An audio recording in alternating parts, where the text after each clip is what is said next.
Что вы имеете в виду под равенством? Вы хотите, чтобы у женщин был свободный выбор или нет? Если вы хотите, то они не будут выбирать те же профессии, что выбирают мужчины. Но сегодня у нас есть структуры, где женщинам нужно сильно бороться. Им нужно принимать меры, чтобы... Как премьер-министр, о котором мы до этого говорили. У нас нет ни единого премьер-министра в Швеции, который был бы женщиной. Например, у нас очень низкий уровень женщин-предпринимателей. Мужчинам платят больше, чем женщинам в Швеции, даже если они работают над одинаковыми задачами. Конкретно с этим готов поспорить. Нам нужно поработать с гендерной равностью, даже в младших классах школы, научить детей играть с куклами.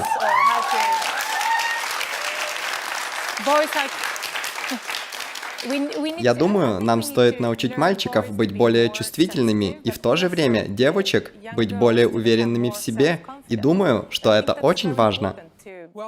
Что ж, проблема такого утверждения состоит в том, что данные указывают на то, что последствия политики, которую вы продвигаете, максимизировали различия между мужчинами и женщинами. Так что все как раз наоборот. Но не стоит говорить, что движение в сторону эгалитаризма определенно плохая вещь. Но невероятно большая часть этого была достигнута не социальной политикой, а технологиями.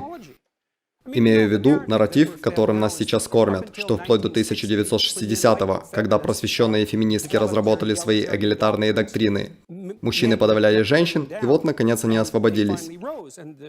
Но правда состоит в том, что примерно с 1985 года была серия технологических революций, которые были чрезвычайно сильными в своем влиянии, которые позволили женщинам идти вперед, освободившись от трудностей, которые встречались в прошлом.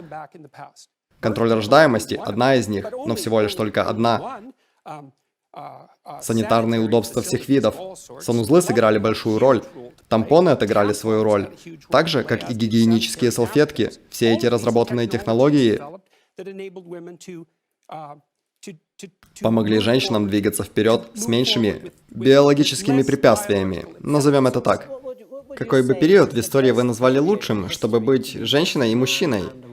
О, определенно сейчас. Тут нет абсолютно никаких сомнений в этом. Но вы волнуетесь о хаосе. Что ж, хорошо, когда мы можем сделать вещи лучше, чем они есть. И я бы сказал, что так же, как и во всем мире, мы увеличиваем стандарты жизни, которые абсолютно несравнимы с историей человечества. Мы также в опасности дестабилизации нашей культуры на Западе, и не думаю, что это хорошая идея. Часть проблемы, о которой вы говорите, это то, что мы называем политикой идентичности.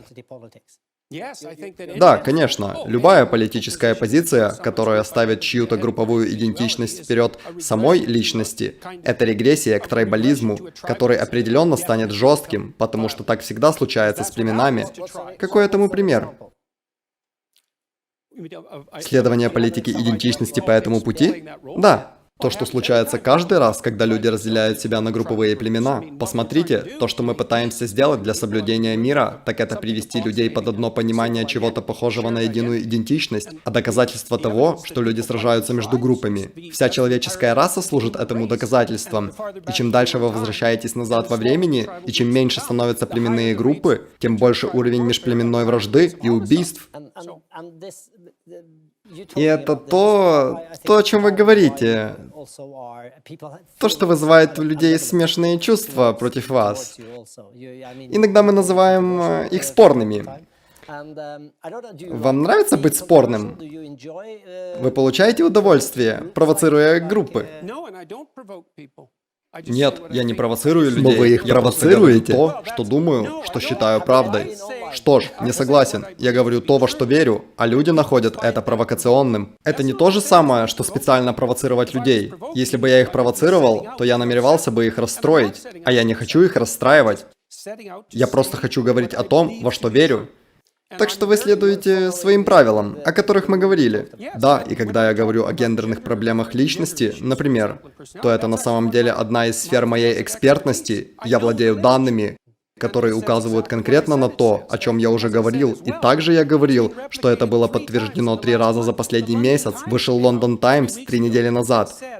В нем говорилось об открытии, что гендерные различия максимизируются с развитием эгалитарной политики, и сейчас это одно из самых хорошо подтвержденных открытий, произведенных социальными учеными, так что вы можете делать с этим что хотите. Это не то, чем я лично наслаждаюсь, просто это факт.